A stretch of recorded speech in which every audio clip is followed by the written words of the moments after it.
YouTuber Dhruv Rathee के एक video ने पूरे हिंदुस्तान में तहलका मचा दिया है। यूट्यूबर ध्रुव राठी ने नरेंद्र मोदी को तानाशाह बताते हुए बीजेपी पर तंज कसा है। ध्रुव राठी ने आरोप लगाया है कि अगर ऐसा ही चलता रहा तो हिंदुस्तान में लोकतंत्र जल्द ही खत्म हो जाएगा।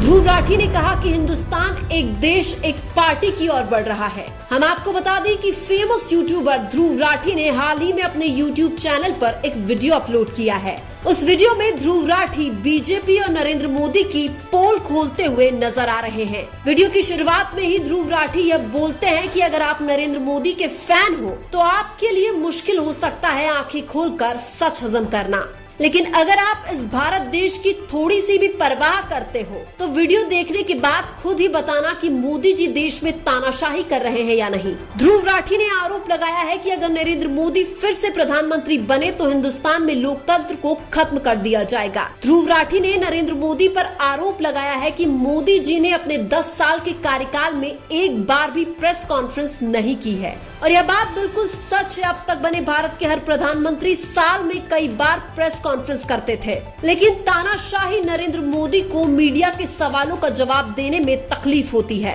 क्योंकि प्रेस कॉन्फ्रेंस में 100 से भी ज्यादा न्यूज चैनल वाले सवाल पूछते हैं और सभी मीडिया वाले बिके हुए नहीं होते हैं। ध्रुव राठी ने नरेंद्र मोदी पर यह भी आरोप लगाया है कि भारत के बड़े बड़े मीडिया चैनल को नरेंद्र मोदी ने खरीद लिया है और यह बात तो बिल्कुल सच है। कभी भी मीडिया वाले मोदी सरकार की बुराई नहीं करते हैं। हमारा बिका हुआ मीडिया इतना गिर चुका है कि पेपर लीक के भी फायदे बता देते हैं। ध्रुव राठी ने प्राइवेट कंपनियों को लेकर भी एक बहुत बड़ा खुलासा किया है। ध्रुव राठी ने बताया है कि जो कंपनियां भाजपा को फंड नहीं देती थी उनके ऊपर ईडी और सीबीआई की रेड करवाई गई थी। ईडी और सीबीआई की रेड के बाद वही कंपनियां भाजपा को फंड डोनेट करती है। अब अगर बीजेपी सरकार प्राइवेट कंपनियों को ईडी और सीबीआई से डराकर जबरदस्ती फंड डोनेट करवाती है तो क्या ये मोदी सरकार की तानाशाही नहीं है? चंडीगढ़ के मेयर चुनाव में सरेआम फर्जीवाड़ा किया गया था जो कि कैमरे में रिकॉर्ड हो गया था। अगर चंडीगढ़ मेयर चुनाव का फर्जीवाड़ा कैमरे में रिकॉर्ड नहीं होता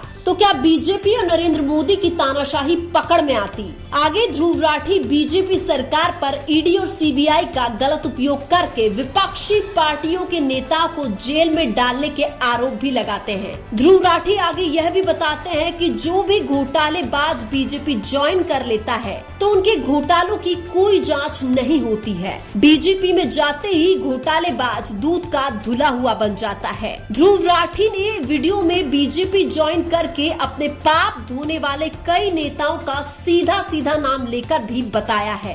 ध्रुव राठी ने यह भी बताया कि इंडियन आर्मी और शहीदों के नाम पर वोट मांगना चुनाव आयोग के नियमों के विरुद्ध है, लेकिन हमने देखा है 2019 में नरेंद्र मोदी पुलवामा में शहीद हुए शहीदों के नाम पर वोट मांग रहे थे। शहीदों के नाम पर वोट मांगना सरासर गलत है। ध्रुव राठी ने आगे यह भी कहा कि बीजेपी कई राज्यों में विपक्षी पार्टियों की बनी हुई सरकार के विधायकों को खरीद लेती है और बीजेपी कई राज्यों में विपक्षी पार्टियों के विधायकों को खरीदकर सरकार भी गिरा चुकी है। बीजेपी हिंदुस्तान के लोगों से आंदोलन करने का अधिकार ही छीन रही है। किसान अगर आंदोलन करता है तो आंसू गैस छोड़कर और सड़क पर कीले लगाकर उनको रोका जाता है। क्या इन सब बातों को सुनकर आपको नहीं लगता है कि मोदी जी हिंदुस्तान में तानाशाही कर रहे हैं? अटल बिहारी वाजपेयी की भाजपा सरकार और नरेंद्र मोदी की भाजपा सरकार में दिन रात का अंतर है। अटल बिहारी वाजपेयी ने कहा था कि जहां सत्ता पाने के लिए भ्रष्टाचारियों का साथ लेना पड़े, ऐसी सत्ता को मैं चिमटे से भी छूना पसंद नहीं करता। इसके अलावा ब्रजभूषण जैसे अपराधी के ऊपर पॉक्सो एक्ट लगने के बाद भी बीजेपी उसको गिरफ्तार नहीं करती है, क्योंकि ब्रजभूषण बीजेपी का सांसद है। अगर विपक्षी पार्टियों का सांसद होता तो अब तक जेल की हवा खा रहा होता।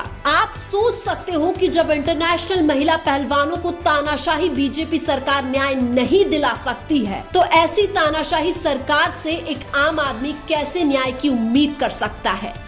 लेकिन आपको क्या लगता है, नरेंद्र मोदी तानाशाही कर रहे हैं या नहीं? कमेंट करके जरूर बताइए। वीडियो अच्छा लगा तो लाइक कीजिए और हमारे चैनल मीणा की आवाज को सब्सक्राइब कीजिए। धन्यवाद।